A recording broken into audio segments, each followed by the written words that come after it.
Welcome to Houston Sports Talk with your host, Robert Land. Thanks for checking into the best Houston sports podcast and joining me for a Texans midweek look at a huge Astros rumor as Sports Radio 610's Shaun Bijani. We'll be doing this midweek regularly during Texan season, so make sure to hit subscribe on YouTube. We've got over 40 years combined in sports journalism between us, 35 years in the Houston market. And Shaun, you've been at NRG all week, and I want to fly through the big Texans storylines. Are we going to see more of Dameon Pierce in Denver? That's the big question from all the fans. Yeah, it was a big answer from Lovie Smith at his Wednesday availability. He said as much. He understood it even after the game, the day after. He even felt like, Pierce should have had more carries against the Indianapolis Colts. You could read that a couple of different ways, though, which I kind of thought interesting, because the way that Lovie Smith initially answered that question on Monday, I can't say anything about Sunday after the game because I was in the locker room and I didn't hear, and I don't remember what the transcript said in regards to his post game. But what he did say Monday, I found kind of interesting because the way that he broke that down, it was after a John McClain question. And McClain asked Lovie Smith, hey, to get Dameon Pierce more involved in the offense and get him on the field more, does he need to be a better pass catcher? Does he need to be a better runner? Does he need to be a better, does he need to pick up the blitz better? These things. And Lovie Smith answered, well, all of those, really. And then he went on with his explanation. And I kind of found that interesting because, if you feel so good about a running back so early on in training camp in the preseason, really, and are going to limit him to so few snaps, but then go ahead and not put him in a regular season game in crucial downs and crucial moments, then what are we doing? And I thought that was, a mistake on behalf of the coaching staff. Like they saw and they liked something. They like that bright, shiny new toy, window shopping, but then they're afraid to use it, and they don't want to break anything. But when you really need a guy, and that toy is going to come in handy and it's going to do something that your old toy can't do, you're not going to use it because of what? He's just not ready, or you're not ready. I didn't like that. Yeah, I agree. We all agree. Everybody agrees except the Texans, I think. And there's another guy besides Pierce who didn't see a lot on Sunday, and I want to get to him. But first, I want to remind you to subscribe, like, and comment for everybody out there watching on YouTube. That's how you can support the show. And yes, I read every comment, so tell me if you're enjoying our videos and if there are any Texans angles you want us to discuss. We'd love to hear from you guys. Now, Shaun, Nico Collins, 1 catch. That's it. Just a couple of targets Sunday. Kind of a shock after their preseason chemistry and their offseason work that's where we're at with him after one game. 3 targets, 2 catches. You got to give him that one. Okay. The first, the first time that Mills targeted him, it was like with 21 seconds remaining in the first half. The first time he targeted him, and we're all sitting in the press box, kind of side-eyeing each other, and we're like, "What's going on? What are we doing here?" Look, if you look at the overall numbers, Davis Mills did spread the ball around. He targeted 11 different receivers, completed passes to 9 of them. Nico was looked at 3 times, and he caught 2 balls. Brandon Cooks, yet again, led this team in receiving with 7 catches and 82 yards. We asked Nico Collins, who I feel like really tries to ditch us in the locker room. Like, this was the first time that I've been able to talk to him like all season long. And I think maybe they shot him up at the podium once during training camp. I can't remember, but I was like, oh, he talks really fast, but at least he's talking to us. So that's kind of cool. We talked to Nico today. We talked to Brandon Cooks today. We didn't ask Lovie Smith about the Nico Collins situation. I think that's probably a better suited question anyway for Pep Hamilton. And we might get him ahead of the Broncos game. I'm not sure. But Nico did basically just dumb it down to this today. And it was like, hey, man, it's week 1. It's early in the season. It's not a big deal. We've all got things we have to work on, and we're working on them today in practice. Mills was a little bit more forthright than that of Davis Mills and was like, hey, look, we got a lot of work to do. Mills does have packages. He has route concepts, that he's certainly involved in and will be looked at early on in my progressions. But he also has some things that he's doing within our scheme that, are setting up and helping other receivers, get open as well. And I thought that was kind of interesting and maybe a little bit more forthright than Davis Mills or any really quarterback typically is. And Mills was very good today in breaking down some other stuff within his game alone. And I thought that was interesting. And I certainly think it is early. Maybe when the pressure's on a little bit, when they had to throw the ball, they're trying to get back in the game. They're trying to take a lead. They're trying to sustain drives. You're going to key on the guy that you have a chemistry with and you can go to. And even he and by he, I mean Davis Mills, even Davis and Brandon had their miscommunications across the board. That was the case, unfortunately, for the Texans, and too many of them cost them. Yeah. Speaking of, you mentioned Pep Hamilton, and maybe it's partly his responsibility to say, okay, Nico hadn't got the ball in a quarter and a half. Let's get it to him before we're almost at halftime, or somehow setting that up. But he took a lot of friendly fire from fans for his play calling. Did you feel like he emptied his bag of tricks against the Colts? There was certainly those whispers in the press box, and I think you have to give Pep Hamilton a little bit more credit than that. Maybe it was just the creativity was a shock to everybody, from the get-go. Their first offensive series, they've got an imbalanced line. They're coming out with these, weird formations. They ran a bunch trip set a number of times on Sunday. They ran a flea flicker to perfection, by the way, with Rex Burkhead in the game, everybody's favorite pincushion. And I don't know why. I don't think it's fair to say at all that he emptied his bag of tricks. I think what you do in that situation is it's game one, and you understand, that you've got to get guys involved and ready for the regular season. You're not going to show too much in the preseason, and there's only so much you can replicate in practice. And, that's an unfortunate thing that the NFL has just become within the CBAs over the years, but it is what it is. And so I think, look, you're going to try a whole bunch of different things, and you've got a creative mind, somebody that's been sitting on these things for years now with Pep Hamilton, waiting to use this, with the right guys in the NFL. And nobody's saying that they're the right guys, but you got to figure it out. And I also think, too, it gives the Denver Broncos and other teams that are doing advanced scouting and will have this on film something extra to think about. And just knowing how, and I really think this is important to note. You can be creative all you want. We see it in college. We see it in the pros a lot more nowadays with these mobile quarterbacks and these athletic skill players, Robert. But you can be creative. You have to be disciplined. You have to be well organized. And I thought the Texans were both of those things with how creative they were on offense. Yes, there was miscommunication on the line that typically came, with blitz pickup and in the run game.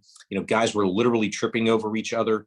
I think those things will come, but it's not to say the Texans can't be and execute the creative mind that Pep Hamilton has. One thing I'll say just from the game, and we didn't talk a ton about it, the decision not to go for it on 4th down and 3 at the end of the game. I don't know about you. A lot of things you could have issue with the last quarter and a half, but I didn't have any issue with that because, look, they weren't moving the ball. It had been pathetic. They weren't stopping anybody. So just escape with the tie, and it felt like a victory at that point because it looked like you were about to lose the game a couple different times in the fourth quarter and in overtime. Yeah, I always think it's interesting when coaches and players admit to a turning point in a game, especially when it goes against them. And everybody that I can remember talking to after the game on Sunday and even again on Monday with Lovie Smith admitted that, look, the turning point in that game was the strip sack from EJ Speed on Davis Mills. That changed the complexion, the energy, the momentum of the game just as quickly as the Texans felt like it was building for them. On that 4th and 3 in overtime, what else are you going to do? I mean, I totally understood that particular decision, and it made all the football sense in the world, especially in a game one. Two factors, I think, come into play if it's different. If it's one later in the season And if it's 2 against a different non-divisional opponent, I think maybe you think twice and make a different decision in that instance, regardless of the lack of confidence you have in your defense or offense, or that, these guys are gassed, whatever the case may be. The problem was really the 2nd and 1 and the 3rd and 1, the 2 plays that preceded that 4th down and 3. That was the biggest issue. And, look, 2nd and 1, say what you will. Davis, did he have the yips? Did he get happy feet? Was he scared, whatless? Maybe so. I don't know. These are all things that Davis understands that he needs to correct, and was asked about executing in crunch time today, and had a really good, thoughtful response for that, and understands the work that needs to put in. And at the end of the day, it comes down to game reps. But you cannot. This is the NFL. And I just don't understand, with all of the game planning, all of the thought, and really the time that you do have looking ahead at plays in certain situations. These are all things that not players, but coaches do in the booth. You have all of these quality control guys and assistants that should be looking at this stuff. You can't be so predictable and bunch the line and have, whether you have Rex Burkhead in or not, it doesn't matter. The guy can run, the guy can catch, it doesn't matter. You telegraphed a run on that 3rd and 1 situation, and you could have moved that ball from wherever the Texans were at that point in time, the 46, whatever it was. You could have put it on the goal line. They know what you're going to do, and that can't happen again. I want to go back to the strip sack, because the communication on that play, you've talked about a little bit, the communication that the Texans had difficulty with, and there was some between Davis Mills and the receivers that they got to square up, and I'm sure they're saying all the right things about that. But this is what I saw in that particular play. Kenyon Green, who played 54% of the snaps on Sunday, I didn't realize he had played that much until that report came out after the game, that he did a fantastic job. There was a blitzer on the 2nd level who came at him. He pushed the guy he was blocking over to Justin Britt, who took care of that guy, then chipped the blitzer coming at him towards the outside. It looked like Tunsil didn't trust Kenyon, or didn't think he could handle it, and that's why he let speed come off the edge untouched. And Shaun, I looked at Kenyon's snaps. Overall, very solid, but I will say they definitely were trying to give him help a lot. Justin McCray, though, not particularly good. This is a scrub, somebody that's been bouncing around the league, undrafted free agent. You think we're going to see more Kenyon Green this week? Oh, 100%. 100%. I don't know about all the Pro Football Focus grades and stuff like that, but I can tell you this much. The coaches believe he's getting better. Players around him believe he's getting better. If you check my Twitter today, by the way, at Shaun Bijani, I put up a little kind of a funny inadvertent video. I was asking Kenyon Green a question about how far he thinks he'd come in his pass blocking over the course of the last 3 or 4 weeks. And in the midst of him answering, Laramie Tunsil, who lockers right next to him, is getting dressed. And as Kenyon Green is complimenting his offensive line coach, George Warhop, Laramie Tunsil does a little, off and says, wanted Kenyon to make sure that he gives Tunsil his due credit. And that just about broke any legitimate response to answering my question up. But Kenyon, learning to be the pro that he wants to be, did finish the answer. But I thought that was interesting too, because they've both talked so much about helping Kenyon receiving the help from Tunsil helping all the young guys out, whether it be on the offensive side or the defensive side of the ball, just talking technique and hand placement and stuff like that. And Kenyon for weeks now, which is why I asked him the question in the locker room earlier, is he's constantly, since that first game that he played in the preseason, was not happy with his hand placement on pass protection. So yes, it may have been a miscommunication via Tunsil on that blitz pickup, but also it might have been just instinct taking over and saying, look, I'm not going to let this guy shoot this B gap right here. If it's going to come from anywhere, it's going to come from my gap. It's my responsibility. I got to help the young fella out. And maybe he doesn't make that same decision if in fact he's more aware of where Davis Mills' position was at that point in time. When you got a fast guy like Speed coming off the edge, you got to take care of that. And you got to trust anybody, whether they're a rookie or 11 years in the league, to do their job. A reminder for everybody that's going to criticize Lovie Smith and what the Texans did in this game. Kenyon Green got significant playing time. He was the majority of the snaps, but he didn't start. So forget even him. We saw, I want to say, around 9 guys that were either rookies or second year players starting for the Texans, including Troy Hairston and Brandon Pierce and Stingley and Pitre and Roy Lopez. And you could go on with the list there of guys that, Einish. yeah, Heinisch as well. And the secondary, it's a young Texan secondary, Shaun, and they're going to have their hands full this week. Yeah, Jerry Jeudy, Cortland Sutton, two of Wilson's favorite targets. And look, they've got a lot of other athletic guys in that receiver core too, and they can run the ball. But I think what everybody really looks at are those top 2 receivers, and the fact that Russell Wilson is such a mobile guy, is, not shy about it. But in particular, man, look, this is sports, and even in life, man, you know when this happens, when you don't get an opportunity to show that you're still at your best, or to even do your best, the next time you get that opportunity, and luckily for these guys, it comes once every week for 18 weeks. Russell Wilson's going into this game with a chip on his shoulder. So that's the first thing that these young players, that really this Houston Texans team has to be side-eyeing and pay attention to, really. That's kind of how I'm looking at it. Russell Wilson's going to try to prove to everybody that he is absolutely worth and deserves the ball in his hand in any situation for $245 million, or whether it's for $2.45. He's just a guy that wants to ball.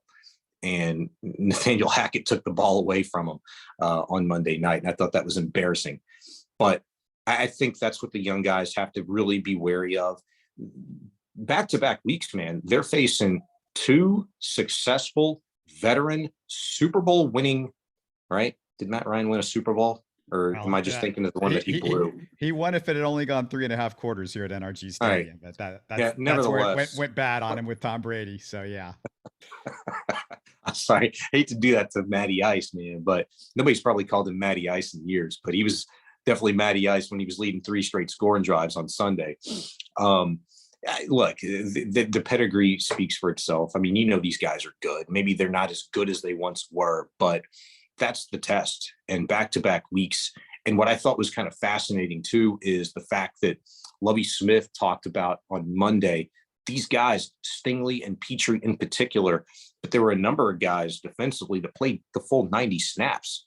And he's like, man, we got to dial back on that. We're certainly going to rotate more players in Denver. Aha. Given the altitude, sure, yeah, whatever. A lot of the guys poo-poo that, and I'm glad they do, because I think in large part it's a lot of crap, especially early on in the season, because everybody's still trying to play into some sort of game shape, and even those guys that are going to call that their home stadium for 8-9 games this season or have to adjust to that too. But I'll just say this. It might be a good thing that, and it might have really been a grand part of the plan here, that you get those young guys so many reps early on to get them ready for the altitude in Denver and that different kind of anxiety and breathing and just recovery time. I think it's very well could have been part of the plan, and we'll see how it works out this Sunday. Defensively, the Texans are built for this altitude because they've got a bunch of guys on that front 7 that they can rotate in and out. And I think that's going to be real advantageous for them. The question is offensively, what's going to happen with this offense, and can this offense get it in gear a little bit more consistently? And I'm not scared of Russell Wilson. They're only going to have 6 days rest. And frankly, Shaun, I expect this to be another close game. I don't know if the Texans can win it, but I expect it to be close again. I went back and forth on this a little bit. I think it's a really good take, and I wouldn't disagree with you. Just like I'd said, from a Broncos perspective, it does kind of concern me a little bit that Monday happened, and they lose such a close game, and Russell Wilson and that team, which, was got to be fully behind him at this point in time. And not to say that they already weren't, but they want to see their star quarterback thrive in those situations. They know that if they're going to get to the promised land, and look, they're one of, I think, the top 10, top 11, 12 favorites to go to the Super Bowl. this season. Nobody's really discounting and forgetting the Denver Broncos. I mean, they're a team right there in the mix. And those players know on that team that if they're going to get there and have a chance, Russell Wilson, that's who it's going to come down to. So I worry about that. From the Texans' perspective, they should be going into Denver with a chip on their shoulder as well.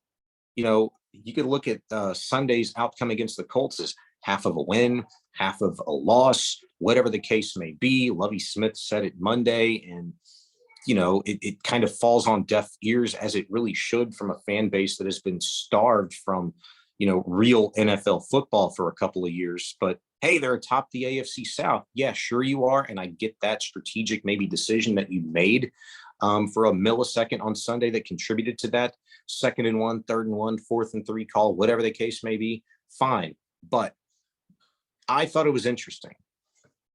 You could have said after Sunday's game that, making a decision like that, what kind of message does it send to a locker room with so many young guys, so many journeymen mixed in, NFL veterans that are trying to get these young guys bought in and go out and win, go out and do this. This is how you win. And then your coach settles for a tie? Or I think the message that they sent, which I'll say it again, is that they were going to lose the game, and they realized, hey, it's better to tie, and let these guys walk away with some. It's like what I said before. Let them walk away with some confidence, because the odds were what was going on the field was they were going to lose that game. And that's kind of where I was going to go. You could look at it the way that I just broke down, or you could look at it that way. And I think if you're a veteran in a locker room, you might say a certain thing and feel a certain way. Let's be honest. All these guys, it's innate. You just come off of a fourth quarter collapse like that. You're feeling a certain type of way after a game, maybe even the next day, which is why they didn't make players available to us on Monday. You kind of like decompress, watch film, and, get the message clear. But I would guarantee you that at this point in time, and the locker room certainly felt like they'd moved on today, and the vibe is that, what, we did a lot of good things in that game that we can build on. Yeah, there was some bad, but hey, tie, win, loss, the one constant that remains, especially when you have 17 or 16 more of these things to play, is you're always trying to get better. And luckily, this happened in week 1 instead of week 11 or week 17. Let's move to the Astros, because a huge story. The Athletics' Ken Rosenthal reports that he wouldn't be surprised if James Click is out at the end of the year if the Astros stumble in the playoffs. Shaun, this is in the NBA. Upsets in baseball are easy. The Astros saw that in 1988. Kevin Brown did it to them. If this happens, it feels like personal issues. This is a personal thing between Crane and Click, if there's at all this thought. I just can't imagine you move on from Click after what he's done the last 3 years. 100% my thought. 100% my thought. And,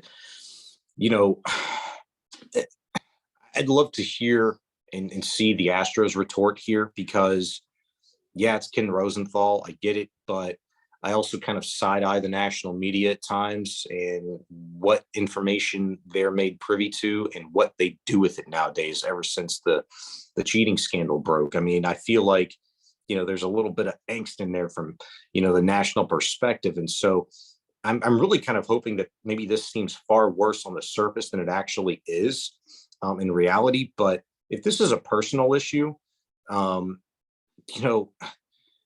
don't get the opportunity, if you're Jim Crane, if you're Click, to run a team like this very often. This is a once in a lifetime opportunity for a baseball lifer. And talking about Click, and really Jim Crane as well. Sure, he spent a lot of years building these businesses and things like that, but this is a guy that played baseball, understands it on a player's level, and now is owning a team and running a team and making important decisions. And he's going to have a lot of them. It's not just that. It's 2.5 weeks before the playoffs start, something like this leaks out. And that's what concerns me, because Ken Rosenthal is a legit guy. He breaks a lot of stories. And that's my concern. And my concern with Jim Crane is that, maybe everything's gone right for him so far, and he's the smartest guy in the room, and he thinks, hey, I can do whatever because now I'm the smartest guy. I've figured this thing out and I'm smarter than everybody else. It comes out 2 weeks before the playoffs are ready to begin, but who knows how long Ken Rosenthal's held on to this story before breaking it. I think that's a very important factor there. I mean, this could have been something that he'd been made privy to or found out 3-4 months ago and decides, hey, 2 weeks before the postseason, his team's playing really well. All eyes are on this ball club. Boy, wouldn't this be juicy? Or maybe now is finally the time that he'd gotten to get the stamp on this story and put it out there. I don't know. Like, these are the things that I always have to side eye. And look, at this point in time, I think you have to give the Astros credit here. Maybe wait until they respond to this. Let's see. Worry about next season in the off season, whenever that begins for the Astros. And hopefully they're the last team to take a break.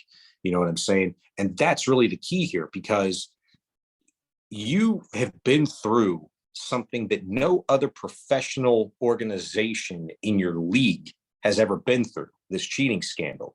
You know what kind of drama that brings and what kind of a distraction that brings. And most of these players on this team right now never even had to deal with that. They had to deal with like the little minute aftershocks, even still to this day. And Altuve has, put his big boy pants on and learned how to, shake the criticism. And that sucker might end up hitting 300 before the regular season ends. His batting average is up to 291 now, a sick on base percentage. Dude is rolling. He's not letting any of this crap affect him. And I think the Astros as an organization have a similar mindset as they've shown to this point. Well, here's the deal. I just want to go through a little bit with Click because people don't get it. I believe this is the best Astros pitching staff 1 through 12 of any I've seen in the last 30 years with the Astros. Click gets no credit for the starters, but it's easily the best bullpen of the Jim Crane era. And remember that over the last 2 seasons, Click got Stanek, Montero, and Neris without giving up any real assets except Abraham Toro. Who cares? Last season, the bullpen was great in the playoffs thanks to trades for Graveman, Yimi Garcia, and Phil Maton. The only noteworthy asset he traded was Miles Straw. And not only did he get Maton, who performed well in the playoffs, but Johnner Diaz in that trade, who might be really good down the road. This year, he traded for Vasquez and Mancini without giving up a high-end prospect or a current Astro. He's done all this despite being left with a depleted farm system and with virtually no draft picks before a few weeks ago. And I know that Jim Crane has gone around a little bit, Click, and he's the guy that's been credited with the Verlander signing. And there was some other moves that he's made that, but he also, remember, in the Jeff Luhnow era, he was the guy that pushed Luhnow, forced him, shoved him into the Verlander trade and the Greinke trade. So, yeah, he has been right a lot, and he has got around those guys. But how about working together? Because Click's done really well at the margins, and that's what he's had to work with pretty much a salary set in place since he's been here. Yeah. And I wouldn't be surprised if some of those decisions in which Jim Crane probably stood up on a table and said, hey, this is my ball club, we need to make this kind of thing happen, is maybe affecting, Click doing his job the way that he wants to do his job. But, that's sports. I mean, that's business. Those things happen. And at the end of the day, you have to kind of step back and look at the position you're in and weigh whether or not it's worth it. And when you have the opportunity, like this Astros organization does, to sustain, for maybe another 3 or 4, 5 years, what they've already done the last 5 years since winning the World Series in 2017, that doesn't happen. I mean, you got to go back to, the dynasty of the Atlanta Braves, through the 90s, and what the Yankees did and winning all of those World Series that they put together leading into the early 2000s. This doesn't happen. And the Astros are, at a golden opportunity right now and really leading the forefront in this city, which just 5 short years ago, Robert, as a professional sports city with Astros, Rockets, and Texans approaching a golden age of sports like we'd never seen before, only for it to be gone in a flash like that. The Astros have remained the only constant. And so I think it's super important for Jim Crane to do what he needs to do to, if Click needs to go, then you better make dang sure that too is an upgrade, whoever your new general manager is. But that is a very tall ask at this stage. And it's not to be poo-pooed, man. It takes a long time to learn an organization. You might be a bright mind. You might be able to wheel and deal with the best of them. But understanding a farm system, understanding your players, their values, and what it's taken to build the team, somebody new coming in, there is always a large learning curve. And I think that's where we don't give Click and Crane really at the impetus of that relationship beginning enough credit. I hope they work it out. Hunter Brown, got to talk about him. He's advertised, first 2 major league starts, 12 innings, 2 earned runs, .92 whip. Unreal. Shaun, he's definitely in the conversation for the postseason roster. Last year, the Astros had 12 pitchers in the ALDS. I've got 10 lock cinch pitchers this year, 2 spots left. The definites, can't argue with them. Verlander, Fromber, McCullers, Urquidy, Javier, Presley, Neris, Stanek, Montero, and Abreu. I want you to pick 2 bullpen pitchers from these 4, 2 from 4. You can tell me your preference or which the Astros are going to take, whatever you want to do. But let's keep it short because we only got a few minutes. Luis Garcia, Hunter Brown, Phil Maton, and Will Smith. Pick 2. I hate it, but I got to go with Garcia and Brown. Yeah. You got to go with Garcia and Brown. Garcia, because he's proven, okay? He's been there, done that before, and he's had a hell of a season, okay? 2, Brown. There's not a lot of scouting reports there out on him, and he's got major league stuff. He could have pitched in the bigs probably a year ago. The guy's ready. And if it's not for an element of surprise, you're surprised anyway when he tries to bust a 98-mile-per-hour fastball by you and then, leaves you, looking like a cripple, when he's throwing an 89-mile-per-hour slider at your belt and winds up in your ankle. So I think for those reasons, you got to go with those top 2. It's unfortunate that obviously you traded for a guy like Will Smith and Phil Maton, who has been Mr. Inconsistent out of the bullpen this year, I think should find himself on the outside looking in. Yeah, and I'll agree with you. I would pick Garcia and Hunter Brown. I get this feeling because Will Smith's coming on. Dusty loves lefties. Garcia and Brown, I could see on the outside looking in. Even Garcia, because not a ton of experience in the bullpen, and he's got a weird delivery and a slow delivery and all that kind of thing. But that's going to be an interesting decision and one to keep an eye out on. The last few days should have every Astros fan pumped. Jordan hitting again. Yeah, there was this minor controversy of was he hurt? He wasn't hurt, but whatever. Who cares? It'll be tomorrow's news pretty soon. Yuli looks better than he has all year. Pena's turned a corner offensively. Aledmus Diaz is back. Hunter Brown looks legit. If Justin Verlander comes back with a good start and he's healthy and he gets over the calf issues, I mean, Shaun, real quick, I mean, this team, they're rolling at the right time. Yeah, it almost seems scripted, right? Everything that you just laid out. It's like it's supposed to happen this way, right? Even when they were dealing with all of those things, Jordan hurt, not hitting, all of their best players had gone through major slumps this season.